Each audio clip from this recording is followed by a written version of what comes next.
What inspires you? Beauty, nature, the creativity of others, courage, culture, an enduring legacy. Join me on a trip to Scandinavia as we learn about these inspiring places and more. This is See You There, Copenhagen, Denmark. So our first order of business is to take a train into the city. And when you come out of Copenhagen Central train station, you're immediately greeted with this beautiful piece of history. This is Tivoli Gardens. Opened in 1843, one of the oldest and most beautiful theme parks in the world, especially at night. It was in that opening year of 1843 that fairy tale writer Hans Christian Andersen walked a few blocks from his home to come here and visit. He was so inspired by this pavilion here that he immediately wrote and published his story, The Nightingale, in that same year. Tivoli Gardens has this ride, Rutschebanen, which I think is so special. It was created in 1914. It's the oldest roller coaster in all of Europe. But even more than that, every ride has a real live operator on it that manually controls the brakes. Like a person sits with you in the ride and controls the brakes. And aside from being quirky and just adorable, this ensures that every ride is also a unique experience. You can see the snowy mountain of Rutschebanen from the train station across the street. And in 1951, when Walt Disney came to Copenhagen, he came here to Tivoli Gardens looking for inspiration for the new park he wanted to build, the park we know as Disneyland. And, seeing the Matterhorn, another snowy mountain with a roller coaster inside that can be seen from outside the park, one has to wonder if Disney found the inspiration he was looking for. And also, of course, like everyone else that visits this magical place, Disney was also inspired by the well-maintained beauty of the park. And while we're here at Rutschebanen, we're going to go to this treat shop right in front of it and get a magical dessert I've never seen anywhere else. A cotton candy burrito. It's got this cotton candy tortilla filled with ice cream and some other stuff, but it just tastes heavenly. There's some other great attractions at Tivoli Gardens here too, like Minen, which is a shooting dark ride in water. And it's also got this adorable story with these moles that take care of this sexy dragon that sneezes on you sometimes. Another thing in the park that I recommend is Smøgen, a cute little vintage street with shops and art and magic everywhere. It's hard to describe, and even video doesn't do it justice. You just you gotta go check it out. Tivoli Gardens also has an aquarium, concerts, a lake with a pirate ship, and boats you can ride, a great inverted coaster, a very old balloon ride from 1943, and all kinds of other rides and attractions. And to me, one of the rides with the most heart is the Flying Trunk, named after a story by Hans Christian Andersen. You sit in a flying trunk and smoothly float through the retelling of his most iconic stories. The Little Mermaid, Princess and the Pea, Emperor's New Clothes, Thumbelina, the Snow Queen, which inspired Disney's Frozen. There's a switch above your head that you can use to toggle between hearing the narration in Danish or in English. And it's beautiful, I think, that this park that inspired Hans Christian Andersen to create stories has created this unique ride as a tribute to those stories. A legendary writer and a historic theme park, both inspired by one another. Okay, let's say goodbye to Tivoli Gardens and walk over to the city center, which is just on the next block. We'll pass by a McDonald's on the way, which serves its food from a conveyor belt on the ceiling, which incidentally is not the last conveyor belt delivered meal that we'll look at in this video. Okay, now, so here we are at Copenhagen City Hall. The City Hall buildings in Scandinavia are just all gorgeous masterpieces. And hey, look at that statue right there. It's our buddy Hans. Hans! Right next to City Hall is a Ripley's Believe It or Not, which is, it's kind of okay if you've never been to one before. But in the same building, there is the Hans Christian Andersen Experience. Here you'll learn about his life and then encounter dioramas of his most iconic stories. She went to see an old witch. Using narration in the language of your choice and also some really clever lighting tricks, you'll see these stories come alive. You can watch the ones you want and skip the rest. Next, we're gonna walk just a couple blocks to a little unassuming bar that really inspired me. This is Centralhjørnet. Opened in 1917, it's one of the oldest gay bars in the entire world, which is quite impressive. I learned about this place from the awesome Robe Trotting travel channel on YouTube, so shout out to those guys. Next, let's take a quick 7-minute walk to the National Museum of Denmark. When I went in the summer of 2025, they had an immersive exhibit called the Viking Sorceress, and it was incredible. It had these headphones which had music and narration, and then the narration in your headphones would tell you when to move from room to room. It was beautiful and educational and truly immersive, and it was no extra charge. Outside of the Viking Sorceress exhibit, the National Museum of Denmark has other cool stuff too. One of the highlights in this museum for me was learning about all the bog stuff. As I understand it, Denmark has all kinds of like cold, swampy bogs just lying around. And as researchers have gone through exploring these bogs, they've found some extremely well-preserved ancient bodies. In some cases, even their hair or clothing are intact. And one of the most captivating examples of these to me is the woman from Holdremosa, who is on display here. Her body is 2,000 years old and was discovered with all of her clothes preserved. I mean, the bog preserved her body so well that they even know the last thing she ate. Scientists were reportedly shocked to learn that her last meal was from Burger King. Just kidding. Next, we're going to walk 5 minutes to the Glyptotek, a gorgeous art museum created by the son of the creator of Carlsberg beer.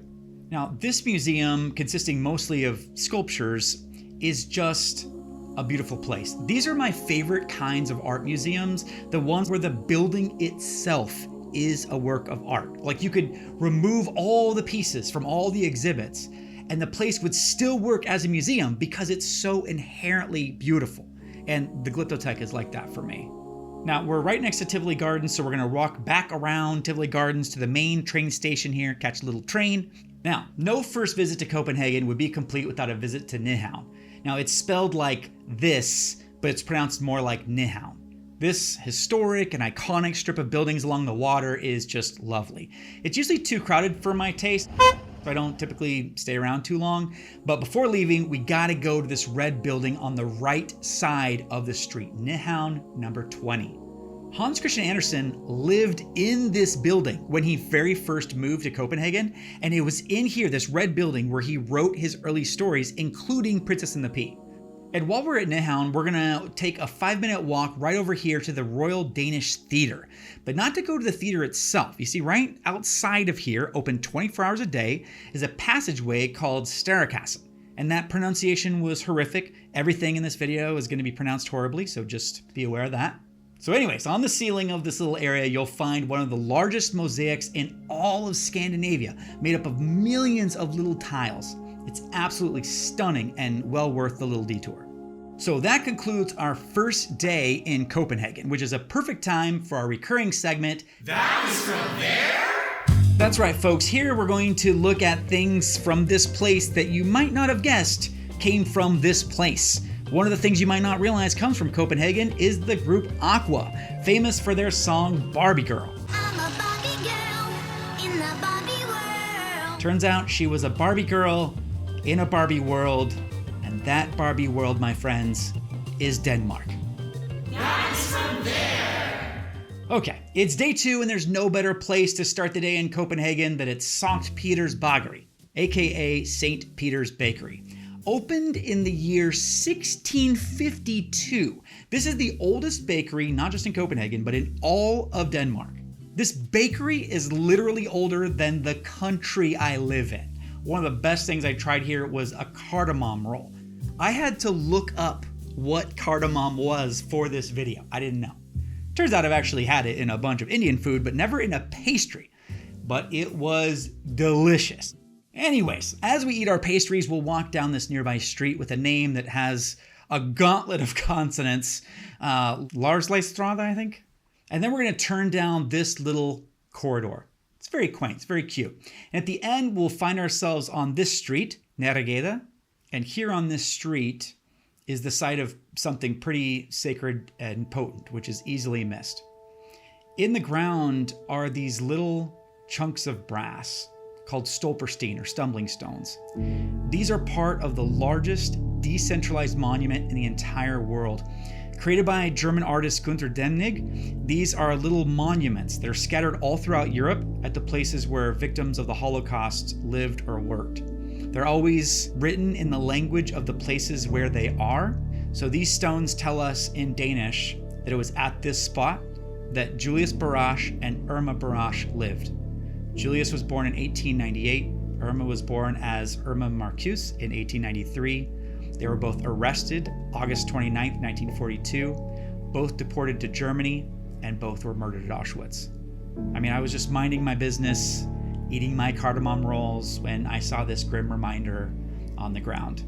And I think that that's kind of the point of these stones. These aren't something you go to a museum to see. They're right there, in the way, in your face, on purpose, to remind us of the real life losses in these real life places. I've come across them in places like Frankfurt and Leipzig, and I think it's beautiful. We're now going to walk a couple blocks to the Church of Our Lady. There are some iconic sculptures here from Bertel Thorvaldsen, who we'll talk about later. He created some of his greatest works for this place. One of those is this Christus statue, which is used extensively throughout the Church of Jesus Christ of Latter-day Saints and other places, and it came from this little unassuming chapel. Near this area, you'll also find the gorgeous dome of Frederickskirke, Frederick's Church. And next door, we'll see Amalienborg Palace, the official residence for the Danish royal family. Not to be confused with other nearby royal spots, Rosenborg Castle and Christiansborg Palace. Now, Christiansborg Palace is the best of all these in my opinion. It's stunningly beautiful, and one of the rooms includes a painting of how I will dress every day if this travel channel takes off. Now, there's another stop here that was a fun peek at the history of this place. We're going to go to the ruins under Christiansborg Palace. The entrance is to the right of the main entrance, but you have to go down some stairs to see the door, so it's easy to miss. Before the palace was built and dating back to the 12th century, there was a medieval castle here, complete with a moat and I assume fire-breathing dragons. And you can actually go through the ruins of this castle and you could see what qualified as plumbing back then, and even learn about witchcraft. And this little section about witchcraft was really thoughtful and well done. And honestly, I would go back here to the ruins just for this little area on witchcraft. Right behind Christiansborg Palace, you'll find this canal, which hides a fascinating secret. In the actual water, there's a statue. This is Agnete and the Mermen, a sculpture that depicts the heartbreaking story of a merman and his sons longing for the return of Agnete, the mother of the family who left them for greener pastures. The entire time I was here observing and filming this, there was not one other person that came to look at the statue. I've never been to the famous Little Mermaid statue in Copenhagen. It's far from the main area of the city, and it's known for being extremely crowded. I much prefer to visit more unconventional, more thought-provoking, more geographically convenient, less crowded landmarks like this underwater statue or the Stærekassen Passageway. Now, back next to Christiansborg Palace, we'll find the Thorvaldsen Museum. Bertel Thorvaldsen is a legendary Danish sculptor. We saw his work earlier with the Christus statue in the Church of Our Lady, and this museum celebrates his work.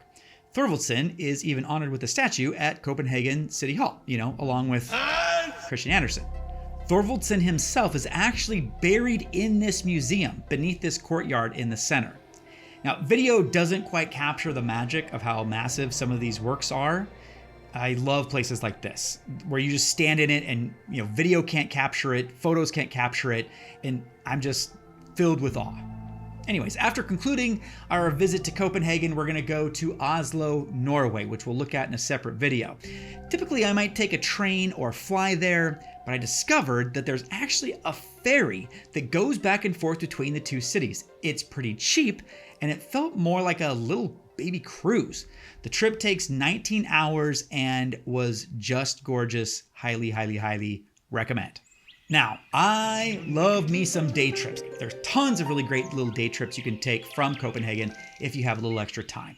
You could take a 40-minute train ride to Malmo, Sweden, just right over the water. You could take a 30-minute train ride to Klampenborg and go to Bakken, the oldest amusement park in the entire world.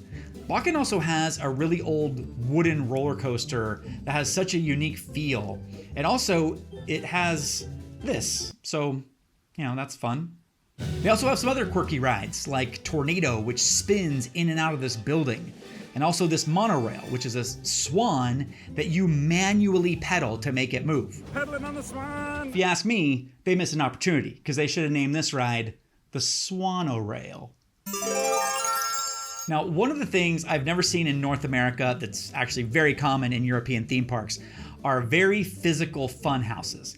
And Bakken has one that joins the Crazy Hotel Tartuffe in Phantasialand in Germany as one of my all-time favorites. This Bakken one is boat themed, and it has all kinds of obstacles that simulate a boat in a storm. I laughed hysterically as I got bashed against walls and slipped on moving floors. It was such a blast. It's definitely not for everyone. You might end up with some scrapes and some bruises, but wow, I thought this was so fun.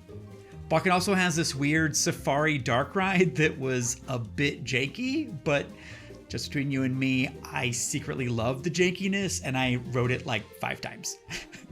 And there's also a fun scary dark ride, which was better than I expected.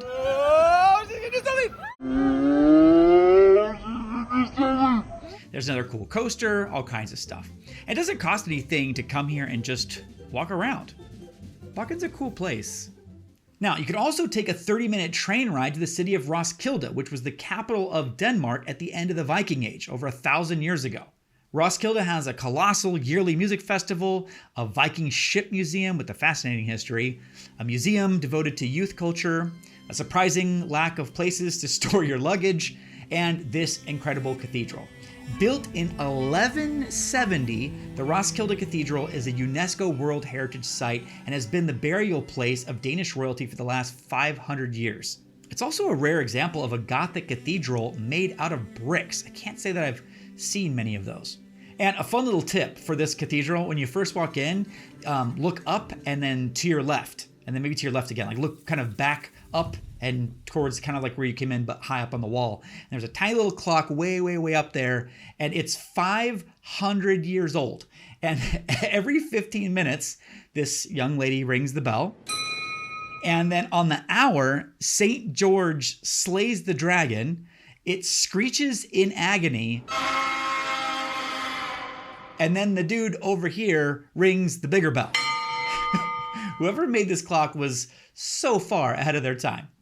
Also, Scandinavians really dig this story of St. George slaying a dragon. We also see a massive statue of this in the Stockholm Cathedral, aka Storkirken. Now, if you have even more time, you could take a 90-minute train ride and bus journey to Slagelse and visit another UNESCO World Heritage Site, Trelleborg.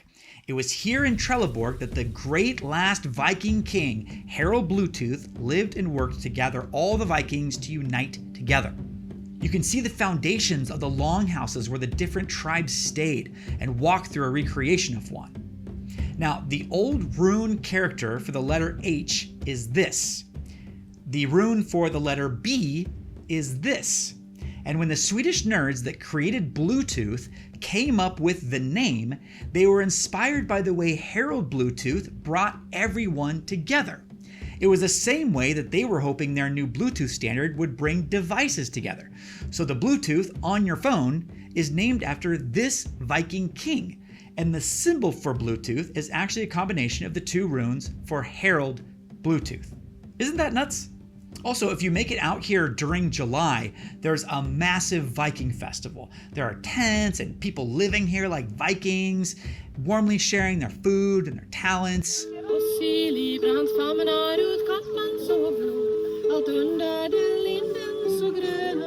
It was pretty cool.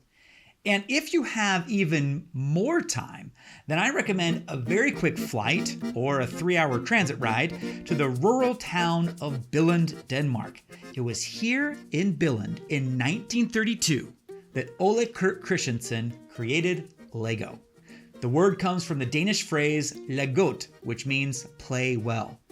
Billund also has the original Legoland, first opened in 1968. I've been to a few other Legoland locations, and this one by far is my favorite. Great and innovative rides, fun food things, tons of little Easter eggs and surprises all around. It was great. And I stayed in the Legoland Castle Hotel. It did cost a small fortune, but I would totally do it again. Everything is so themed and fun. There's little like Legos in your room, and like little Lego scavenger hunt things for you to do, or your kids, I mean. Oh my God! It was fun. What can I say? Legos are fun. Billund also has the Lego House, a massive building dedicated to the art of Lego, and it also has a ton of opportunities to create and play. You could easily spend all day here, but make sure that you buy tickets and reserve a spot ahead of time. When I was there was a line of people that were turned away because the entire day and the following day were completely sold out. So again, reserve not only the day, but the time, and do it well ahead of time.